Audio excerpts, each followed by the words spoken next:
Assalamualaikum warahmatullahi wabarakatuh. Selamat datang kembali di channel Siaran Mistis.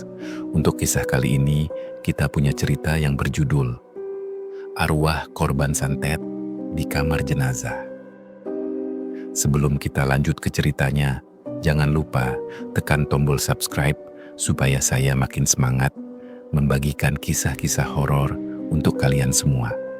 Aktifkan juga lonceng notifikasinya agar kalian nggak ketinggalan cerita horor berikutnya. Dan seperti apakah kisah kali ini? Langsung saja kita masuk ke ceritanya. Malam ini kita akan menceritakan kembali sebuah kisah nyata yang datang dari sudut paling dingin sebuah rumah sakit besar di Yogyakarta. Sebuah kisah yang tidak hanya menguji keahlian seorang dokter forensik, tetapi juga keyakinannya terhadap dunia yang tak kasat mata. Karena malam itu, seorang dokter yang hanya percaya pada sains dipaksa untuk menerima bahwa tidak semua kematian bisa dijelaskan oleh logika. Tokoh utama dalam kisah ini adalah Dr. Arya Baskara. Usianya masih awal 30-an.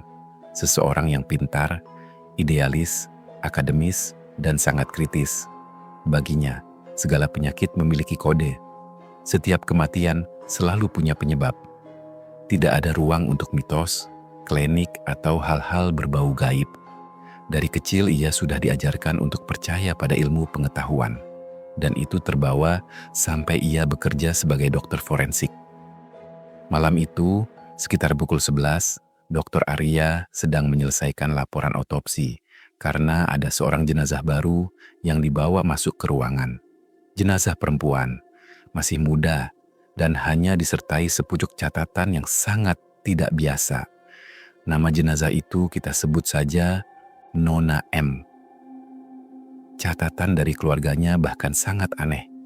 Mereka bersikeras bahwa kematian Nona M ini bukan disebabkan oleh penyakit, tetapi karena santet.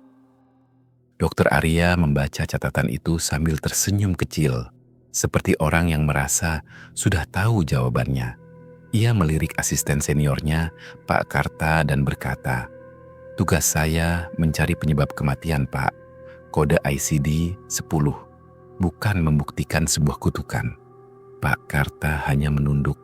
Ia selalu begitu, kalem, tetapi ada sesuatu pada ekspresi wajahnya yang malam itu terlihat berat, dan tampaknya ia tidak sependapat dengan Dr. Arya.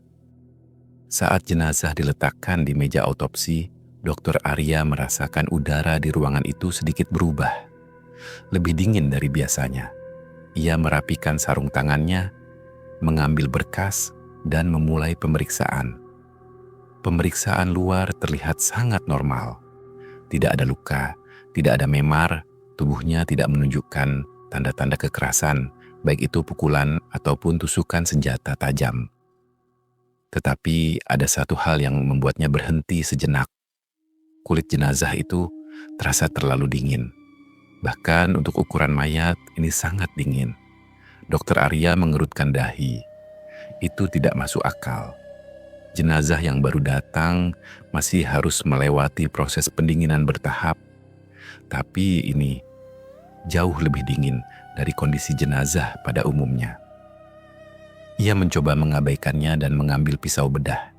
Dengan teknik yang sudah dikuasainya selama bertahun-tahun, ia membuat sayatan berbentuk huruf Y, membuka rongga dada, dan mulai memeriksa organ-organ vital.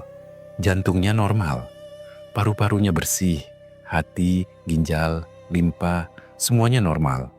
Tidak ada pembengkakan, tidak ada pendarahan, tidak ada kerusakan jaringan. Secara medis, perempuan itu seharusnya masih hidup. Ini tidak mungkin, gumamnya lirih. Ia semakin kebingungan ketika membuka rongga perut. Di sana, di satu titik kecil pada jaringan internal, ia menemukan sesuatu yang tidak seharusnya ada. Daerah kecil seperti hangus, membentuk bercak hitam, seolah-olah pernah terbakar dari dalam. Tidak ada tanda-tanda zat kimia atau reaksi obat. seperti ada api kecil yang menyala di dalam tubuhnya, lalu padam begitu saja. Dokter Arya mengambil sampel jaringan, berusaha tetap berpegang pada sains. Ia meletakkan skalpelnya di meja stainless steel di dekat kepala jenazah. Namun, ketika ia hendak berbalik, sesuatu membuatnya terhenti. Pisau bedah itu jatuh sendiri. Suara logamnya berdering keras di lantai keramik. Dokter Arya tersentak menatap alat itu. Ia yakin ia meletakkannya dengan benar. Harusnya tidak mungkin terjatuh. Ia menatap Pak Karta, mencari penjelasan. Pak Karta hanya menatap balik dengan mata yang sayu dan ngomong pelan-pelan. Jenazah ini auranya beda, Dok. Ada kematian yang tidak rela untuk diperiksa. Biasanya, mereka punya pesan tersendiri. Ucapan itu membuat Dokter Arya kesal. Bukan marah, tapi kesal seperti ilmuwan akademis yang dipaksa mengamini cerita-cerita hantu. Ia mengambil sampel jaringan itu dan bergegas ke laboratorium. Di lab, ia mempersiapkan slide dan memfokuskan mikroskop. Ia ingin melihat struktur sel di dalamnya, mencari tahu apakah ada kejanggalan di sana. Mungkin saja bisa membantu menjelaskan apa yang terjadi pada tubuh perempuan itu. Tapi yang ia lihat justru bukan struktur sel manusia seperti biasanya. Gambar sel yang terlihat sangat kacau. Seakan-akan struktur jaringan itu tercerai-berai. Dan setiap kali ia mencoba mengatur fokus, terlihat bayangan seperti serabut hitam muncul. Seperti akar tumbuh dan bergetar halus di tengah pandangannya. Semakin ia fokus, semakin kacau gambarnya. Dokter Arya merasakan keringat dingin menetes di pelipisnya. Frustasi dan takut mulai muncul secara bersamaan. Tiba-tiba lampu di lab berkedip. Padam, nyala. Padam, nyala lagi. Seolah ruangan itu diremas oleh sesuatu yang tak terlihat. Ia memutuskan untuk kembali ke ruang otopsi. Ketika ia membuka pintunya, suasana di dalam ruangan berubah drastis. Mendung, gelap, sepi. Hanya satu lampu yang menyala. Lampu operasi tepat di atas tubuh Nona M. Dan untuk pertama kalinya malam itu, Dokter Arya mencium sesuatu yang tidak seharusnya ada di ruangan steril. Seperti itu. Aroma melati, pekat, menyengat, manis, tetapi memuakkan. Dokter Arya pun terdiam. Perasaannya bergejolak. Ia bimbang apakah ini nyata atau sedang berhalusinasi. Jantungnya berdebar, kencang, menggetarkan tulang rusuknya sendiri. Di sudut ruangan, tepat di antara lemari, peralatan, dan dinding, ia melihatnya. Sosok yang tampak samar, wajahnya pucat, tidak berekspresi, rambutnya tergerai, tubuhnya tampak seperti kabut asap dan sedikit transparan. Namun jelas, itu adalah wujud seorang perempuan. Wajahnya tidak asing. Wajahnya benar-benar persis seperti wajah jenazah yang sedang terbaring di meja itu. Nona M. Bayangan itu melangkah perlahan ke arah meja autopsi. Dan Dokter Arya yang selama ini meyakini bahwa roh hanyalah mitos di luar logika manusia, akhirnya hanya bisa berdiri terpaku. Ketika arwah itu sampai di samping mejanya, sesuatu yang jauh lebih mengerikan terjadi. Tangan jenazah yang kaku dan mati itu bergerak. Jemarinya terangkat sedikit, lalu menggenggam ujung kain penutup tubuhnya. Dokter Arya mundur. Napasnya tercekat. Arwah itu menatapnya. Pandangan mata yang penuh luka, penderitaan, dan dendam. Kemudian terdengar bisikan lirih. Sangat pelan, suaranya serak, namun jelas. Aku dibunuh, bukan sakit. Arwah itu menunjuk ke arah perutnya, tempat di mana Dokter Arya menemukan bercak hitam seperti hangus, yang seolah menandakan adanya bagian tubuh yang terbakar dari dalam. Pesan sosok perempuan itu cukup jelas, yaitu menjawab sebab kematian Nona M, yang ternyata bukan karena penyakit kronis, melainkan karena adanya aktivitas tidak biasa di luar kapasitas tubuhnya. sesuatu yang tidak bisa dijelaskan dengan ilmu sains manapun. Tepat di tubuh Nona M, dari sayatan autopsi yang masih menganga, sebuah gumpalan kecil berwarna hitam pekat menyembul.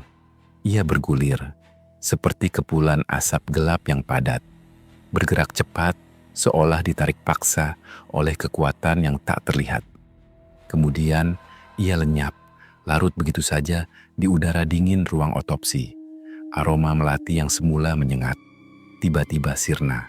Ruangan itu, yang semula terasa mencekam dan penuh tekanan, kini terasa jauh lebih ringan. Tubuh Nona M, yang tadinya tampak tegang, terlihat tenang seperti jenazah pada umumnya. Arwahnya telah dibebaskan. Keesokan harinya, Dr. Arya menulis laporan kematian. Ia ingin jujur, mencantumkan setiap kengerian yang ia saksikan. Tetapi dunia kedokteran tidak akan menerima santet sebagai diagnosis penyebab kematian seseorang. Pada akhirnya, ia menulis dengan tangan gemetar. Penyebab kematian yang tidak dapat ditentukan. Terdapat anomali jaringan yang sangat tidak lazim. Beberapa hari kemudian, sebuah berita kecil terselip di halaman belakang koran. Seorang dukun santet yang diketahui memiliki perseteruan lama dengan keluarga Nona M telah ditangkap oleh kepolisian. Malam itu, setelah semua urusan selesai, Dr. Arya kembali sendirian ke ruang autopsi. Ia mematikan lampu utama. Ruangan itu jatuh ke dalam kegelapan total. Hanya diterangi sehelai cahaya bulan dari jendela tinggi. Hening. Keheningan yang menusuk telinga. Ia menarik napas panjang, bersiap untuk pergi. Namun, pandangannya terperangkap pada pantulan kaca jendela. Di sana, sebuah sosok berdiri tepat di belakangnya. Pucat, berambut panjang, tergerai menutup wajah. Sosok itu tersenyum sayu. Dalam hitungan detik, bayangan itu menghilang, terserap kembali oleh kegelapan. Tetapi sebelum lenyap sepenuhnya, Dr. Arya mendengar satu bisikan terakhir yang dingin, seolah datang dari sudut paling gelap ruangan. "Terima kasih, dokter." Setelah itu, tidak ada apa-apa lagi, hanya gelap yang menyesakkan dan keheningan yang tersisa. Kisah Dr. Arya mengajarkan kita akan sebuah kesadaran. Logika dan ilmu pengetahuan hanya mampu menerangi apa yang terlihat mata saja. Saat dihadapkan pada misteri yang melampaui nalar, kita sebagai manusia harus mengakui bahwa ada kebenaran yang terlalu agung, yang tak bisa diukur dengan rumus matematika, apalagi dimuat dalam bab-bab buku kedokteran manapun. Oke teman-teman, itu dia kisah untuk malam ini. Gimana menurut kalian? Tulis pendapat kalian di kolom komentar. Kalau kalian suka dan merasa konten ini bermanfaat, silakan like dan share video ini. Sampai jumpa di cerita selanjutnya.